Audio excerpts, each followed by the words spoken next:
Now this is a 2010 Porsche Boxster, and the more avid, savvy Porsche viewer will know that this is in fact the 987.2 generation of the Boxster. And in my opinion, and in this video, I'm going to justify why I think that this is the best budget mid-engine Porsche that money can buy.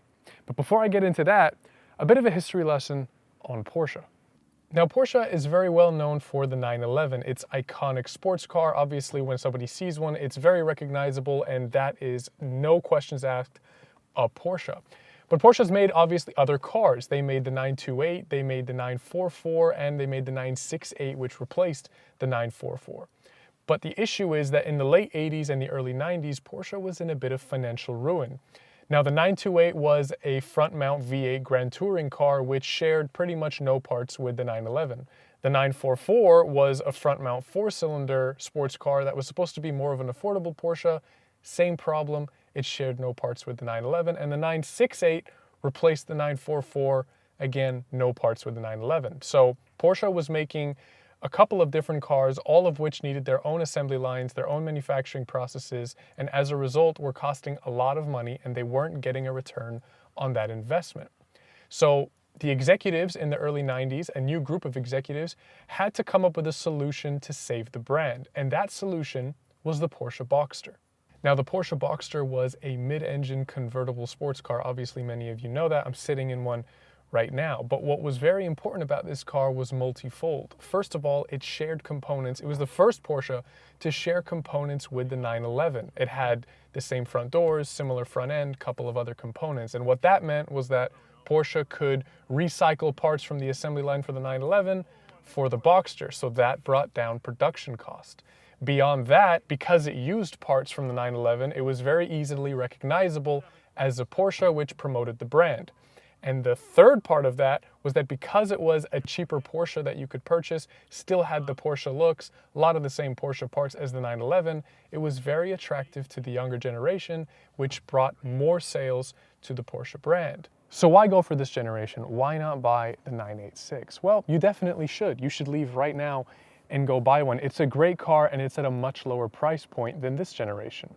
It came with a 2.5 liter water-cooled flat six. It coined the M96 engine. It produced 201 brake horsepower and had either a 5-speed manual or a Tiptronic automatic with a torque converter. Now, over the years, it was updated and bored out to 2.7 liters and made 228 brake horsepower. But the 986 generation and indeed the 987.1 were both plagued with one major design flaw, the IMS bearing, or intermediate shaft bearing. Now, the IMS bearing, intermediate shaft bearing, was a bearing that supported the intermediate shaft on the flywheel side of the motor. Very important, very big job. Now, this was prone to failure, and if you go through forums, you look online, you watch YouTube videos, it's going to tell you that if you buy a Porsche with this IMS design, it's going to spontaneously combust.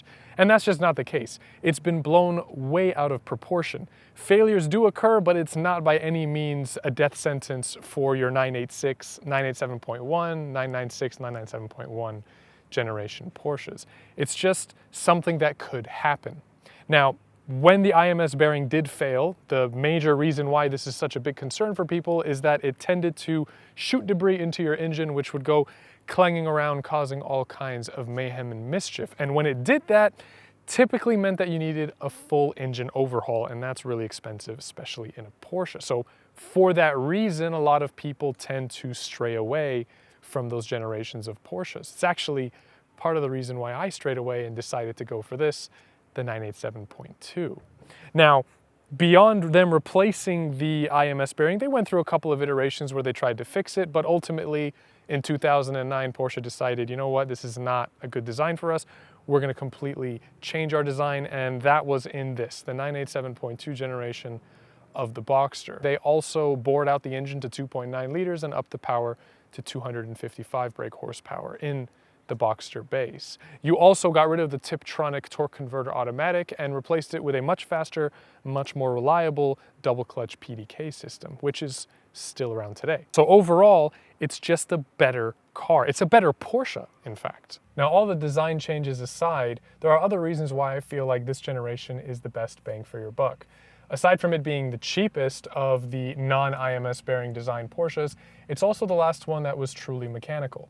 The generation that replaced this, the 981 and subsequently the 718 Boxsters, have a lot more technology, a lot more electronics that, in my opinion, they don't make the driving experience bad, but it does detach you a tiny bit from it. And that's something that all cars are going to do. They're going to continue to do to a point where we don't feel anything when we're driving. That's going to solidify the value of these cars because they're not going to be made anymore. They're not going to be made like this anymore from any brand, so it's definitely something that people are going to be looking for in the future. Now, around the time that this car was released, 2009, 2010, was around the economic crisis. And that's probably why not a lot of these were sold. In fact, for the entire lifetime of this generation, there were only about 8,000 sold in the United States, and that's not a lot of cars. So if you do happen to pick up a 987.2, you have something that's pretty rare. You have to think how many of these have been destroyed, totaled, salvaged, haven't been maintained well. So if you find a clean one, it's kind of a diamond in the rough. Now, as for which trim you should go for, these in a good condition base model with decent mileage, you're looking in between the $25,000 to $35,000 range. The S's are a little bit more. The Spider generation is more than double. So for me, the Spider, if you have the money, you can get the Spider. That's awesome. If not, between the base and the S, I personally would go for the base. The S is definitely faster, but it does come at a bit of a price premium, and it's not quite fast enough to be like a really fast car. You're buying this car more for the experience. If you want something that's really fast, you're better off just going and buying a newer one. But if you just want the experience, I would save the money, I would go for the base, and I'm not just saying that because I have one and I'm trying to raise the prices of my car. Plus, if you're just looking for a fast car and you don't want to spend a lot of money, the reality is you're better off going and buying something like a BMW M3 of a similar year. It's going to be a lot faster in a straight line. But if you are a Porsche enthusiast, you really want to join this brand and you don't want to break the bank doing it, you want something that's reliable, comfortable, really quite fun to drive, I have a very hard time finding something that's going to tick all of those boxes better than a 987.2 Boxster. Now that's all I have for this video. Thank you so much for watching. I did recently just hit 500 subscribers, so huge thank you to all the people that have been supporting the channel. It means more than you could possibly know. If you haven't subscribed already, please go ahead and do so. Like I said, it's the best way to support the channel so I can continue to make content. Also, leave me a like and a comment below about what do you think. Do you agree? Do you disagree? Why? Love to know. But thanks so much again, and I will see you in the next one. Take care.